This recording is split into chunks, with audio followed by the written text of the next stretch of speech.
আপনি বিশ্বাস করেন ব্যবসা খুব ভালো চলছে, মানুষ বললো যে বাহ তোর তো ব্যবসা হেভি, লালে লাল শাহজালাল, ঠিক আছে, দেখবেন আপনার কেনা বেচা বন্ধ হয়ে গেছে।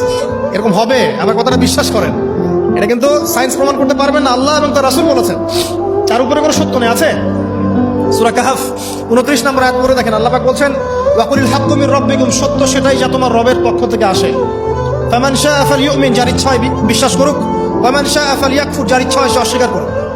এই কারণে আমরা বলি ফেসবুকে এত বেশি ছবি দেওয়া, এই আই ওয়াশ করা, এই যে শোডাউন করা, হ্যাঁ, ইসলামের কিছু কাজ করলেন একদম মানুষকে না দেখাইতে পারলে ঘুম হচ্ছে না, এগুলো বন্ধ করেন, এগুলো বন্ধ করে দেন আল্লাহর ওয়াস্তে।